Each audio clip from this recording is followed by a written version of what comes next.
Pernahkah kamu membayangkan ketika malam tiba, roh orang-orang yang sudah meninggal benar-benar kembali pulang? Bukan sekadar cerita hantu, bukan sekadar bayangan samar, tapi arwah keluargamu sendiri berdiri di depan pintu rumahmu, menunggu doa yang mungkin sudah lama tak engkau panjatkan. Apakah kamu berani mendengar kisahnya sampai akhir?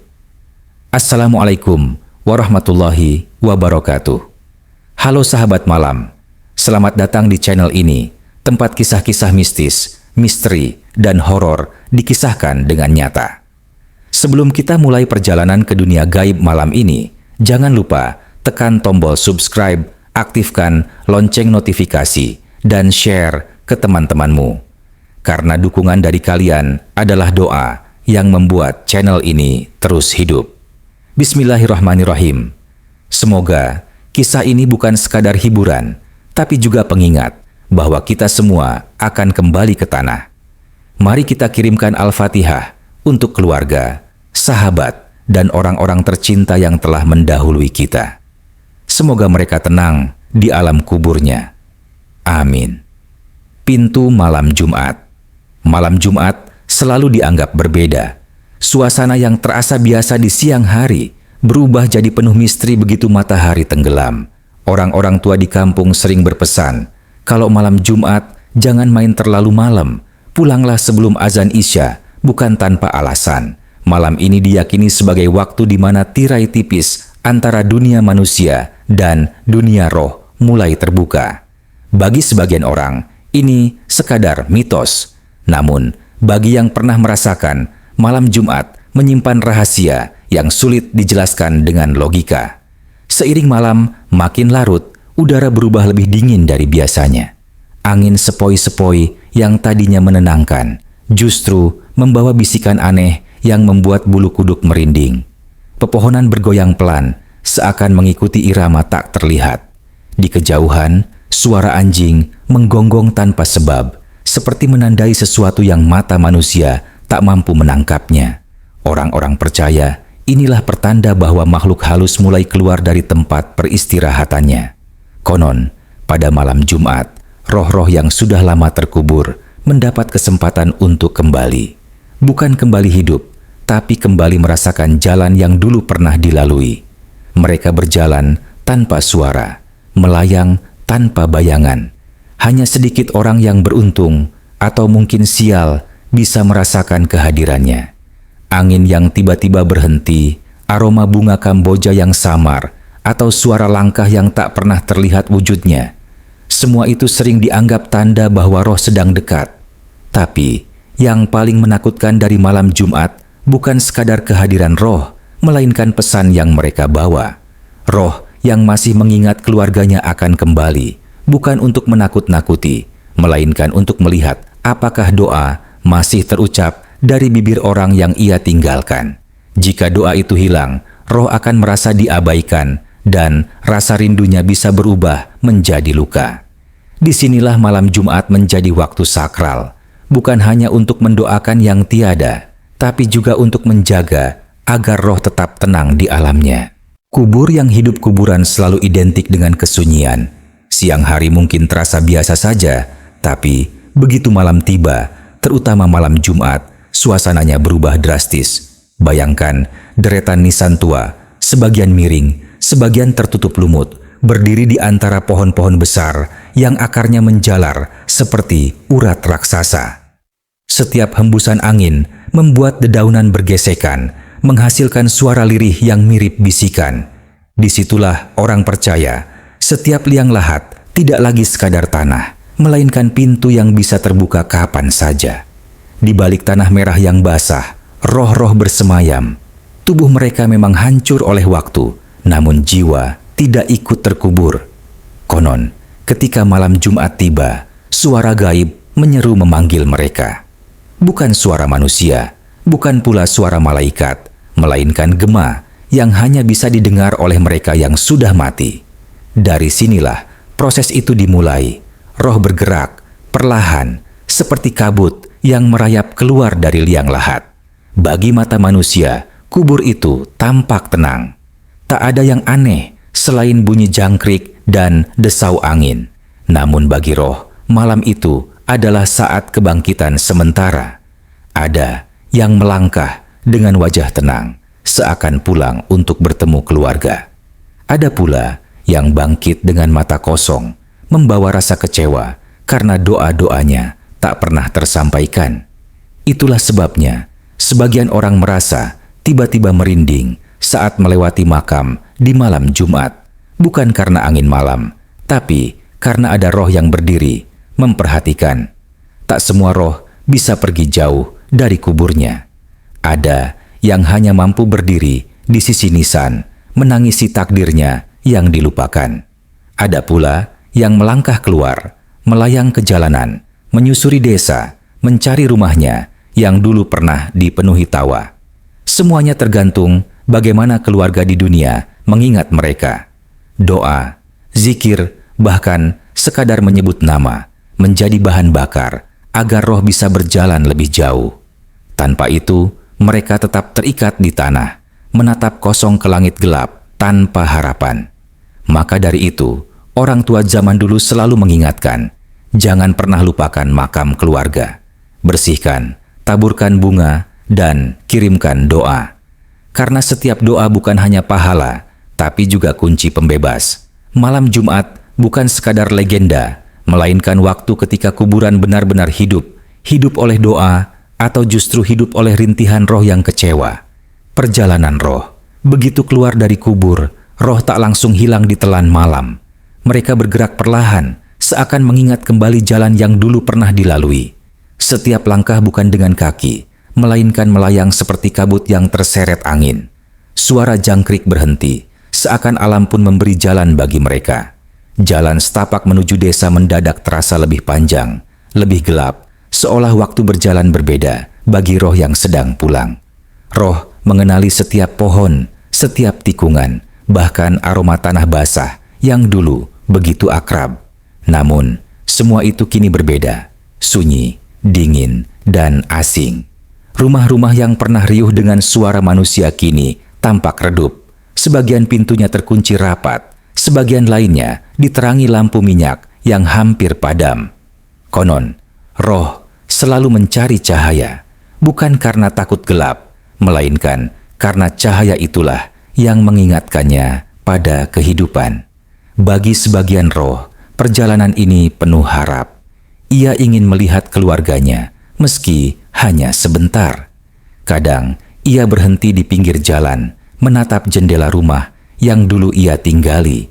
Dari balik kaca, ia melihat bayangan anaknya yang kini tumbuh besar, atau istrinya yang masih setia menunggu. Namun pandangan itu hanya sepintas, seperti mimpi yang sulit digapai. Ia tidak bisa mengetuk pintu, tidak bisa memanggil. Yang bisa ia lakukan hanyalah berdiri dan berharap ada doa yang menyapanya. Tapi tidak semua roh beruntung. Ada pula yang pulang hanya untuk menemukan rumahnya sudah hancur atau keluarganya pindah tanpa pernah kembali menziarahi makamnya. Roh itu berdiri lama di depan tanah kosong, bingung harus kemana. Inilah yang sering membuat sebagian tempat terasa angker. Ada roh yang kehilangan arah, gentayangan tanpa tujuan, menunggu doa yang tak pernah datang. Perjalanan roh bukan sekadar kisah mistis, melainkan cermin bagi yang masih hidup. Jalan yang mereka lalui seakan mengingatkan kita bahwa suatu saat nanti kita pun akan menempuh perjalanan yang sama, dari kubur menuju rumah, mencari doa dari mereka yang kita tinggalkan. Dan pada malam Jumat, perjalanan itu bukan sekadar legenda, melainkan sebuah kepastian yang terus berulang, minggu demi minggu. Rindu yang tertahan roh, yang berhasil pulang ke rumahnya, tak selalu menemukan apa yang ia rindukan. Ada roh yang berdiri di depan pintu, menatap rumahnya dengan tatapan hampa. Ia ingin masuk, ingin merasakan kembali hangatnya keluarga. Namun, yang ia dapatkan hanyalah pintu yang terkunci rapat, seolah tak lagi mengizinkannya pulang. Rindu yang dibawa dari kubur itu akhirnya terhenti di ambang pintu, tertahan oleh dunia yang sudah tak lagi sama. Di balik jendela, Ia melihat keluarganya masih terjaga. Ada yang tertawa kecil sambil menatap layar ponsel. Ada yang sibuk dengan pekerjaannya. Tak seorang pun menoleh ke arah pintu, seakan lupa bahwa ada roh yang tengah menunggu doa di luar sana. Hati roh itu bergetar, bukan karena marah, melainkan karena rindu yang tak pernah tersampaikan. Ia hanya ingin didoakan, hanya ingin diingat.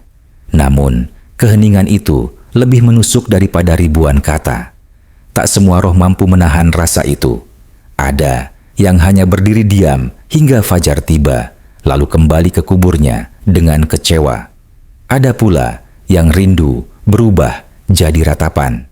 Tangisan lirih kadang terdengar di tengah malam, membuat penghuni rumah terbangun tanpa tahu dari mana suara itu berasal. Tangisan yang dingin, samar, dan penuh kerinduan, sebuah panggilan agar mereka kembali mengingat. Ada juga roh yang nekat masuk, meski tak diundang. Ia melangkah ke dalam rumah, mengikuti aroma dapur yang dulu akrab, menyentuh benda-benda yang pernah ia gunakan. Namun semua itu hanya bayangan, tak ada lagi wujud yang bisa ia genggam. Cangkir kopi yang dulu selalu disiapkan kini hanya diam di lemari. Foto-foto lama pun berdebu tanpa pernah disentuh. Roh itu menatapnya lama, seakan berusaha mengulang masa lalu yang tak akan pernah kembali. Malam Jumat, bagi roh yang rindu, bukanlah kebebasan. Itu adalah ujian. Ujian untuk menerima bahwa dunia yang ditinggalkan telah berubah. Bahwa rumah yang dulu hangat bisa jadi sudah dingin tanpa doa. Bahwa nama mereka perlahan terkubur bukan hanya di tanah, tapi juga di ingatan.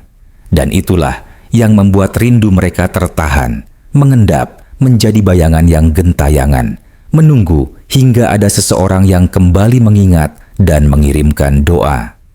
Arwah yang tersisih.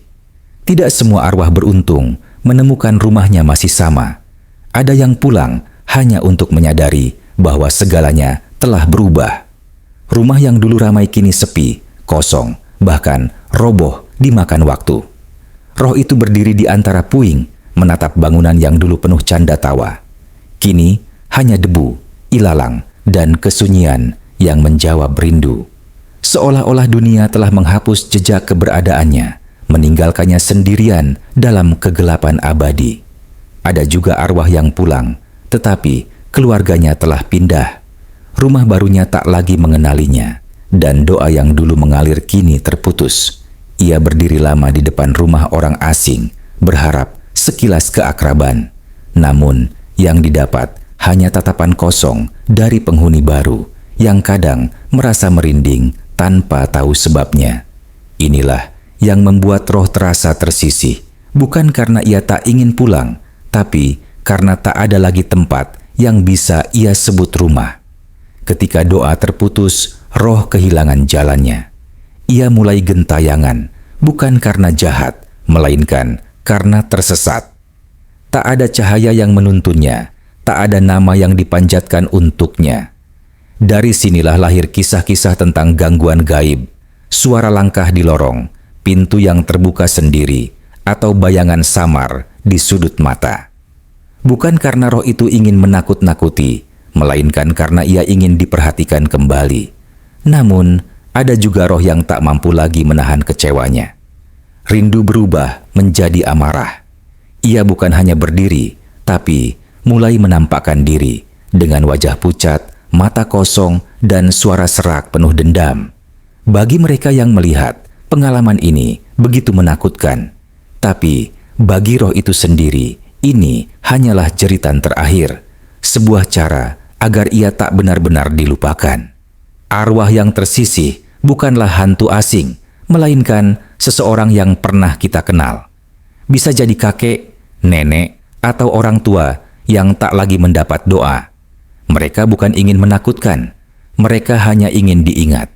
Namun, ketika lupa menjadi kebiasaan, roh itu tersisih, kehilangan tempat, dan akhirnya menjadi bayangan yang menghantui dunia. Pesan dari alam kubur malam Jumat bukan hanya tentang kehadiran roh, tetapi juga tentang pesan yang mereka bawa. Banyak orang percaya Setiap arwah yang pulang ingin menyampaikan sesuatu, doa yang terputus, janji yang tak ditepati, atau sekadar kerinduan yang tak pernah terbalas. Mereka tidak selalu datang dengan wujud menyeramkan. Kadang, hanya lewat angin dingin yang tiba-tiba masuk ke kamar, atau aroma bunga Kamboja yang muncul tanpa alasan. Itu semua adalah tanda, sebuah bisikan lembut dari alam kubur. Bagi yang peka, pesan ini terasa nyata. Ada yang bermimpi bertemu keluarganya yang sudah tiada, seolah roh itu datang hanya untuk mengingatkan agar jangan berhenti berdoa. Ada juga yang melihat bayangan samar berdiri di pojok rumah, lalu lenyap ketika disapa.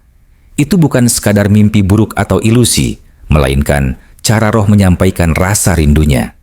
Doa adalah jembatan yang mereka harapkan, karena tanpa doa, perjalanan mereka menjadi gelap. Namun, ketika pesan itu diabaikan, roh bisa berubah. Mereka bukan lagi sekadar bayangan lembut, tetapi hadir dengan lebih kuat. Suara langkah di atap, pintu yang berderit tanpa sebab, atau bisikan nama di telinga saat semua orang tidur. Itu semua adalah panggilan terakhir, jeritan sunyi dari roh yang menuntut diingat. Bukan karena mereka ingin menakutkan, melainkan karena mereka merasa ditinggalkan. Orang tua zaman dulu selalu berpesan, jangan pernah putuskan doa untuk orang yang telah pergi. Doa adalah cahaya yang menuntun roh kembali ke kuburnya dengan tenang. Tanpa doa, roh bisa tersesat, berkeliaran di dunia manusia dengan hati yang gundah. Dan semakin lama ia diabaikan, semakin kuat pula kehadirannya terasa, hingga akhirnya menimbulkan ketakutan. Maka dari itu, malam Jumat bukan sekadar mitos. Ia adalah pengingat bagi yang hidup, bahwa kematian bukan akhir dari segalanya. Roh masih bisa merasakan rindu, kecewa, dan bahkan kesepian. Mereka hanya ingin satu hal, jangan dilupakan. Sebuah doa sederhana bisa menjadi pelukan yang menenangkan mereka di alam kubur. Karena jika doa itu hilang, jangan heran bila rumah kita terasa dihantui, bukan oleh makhluk asing, tapi oleh mereka yang pernah kita cintai. Malam Jumat bukan sekadar mitos, bukan sekadar cerita yang diwariskan orang tua. Bagi sebagian, ini adalah kenyataan saat roh keluarga pulang mencari doa yang mungkin sudah lama hilang. Jadi, jangan pernah lupakan mereka. Kirimkan doa, sebut namanya, dan biarkan arwah kembali ke kuburnya dengan tenang. Terima kasih sudah mendengarkan kisah ini sampai akhir. Jangan lupa tinggalkan like, subscribe, dan bagikan video ini agar lebih banyak orang yang teringat untuk mendoakan keluarganya yang telah tiada. Sampai jumpa di kisah horor berikutnya. Wassalamualaikum warahmatullahi wabarakatuh.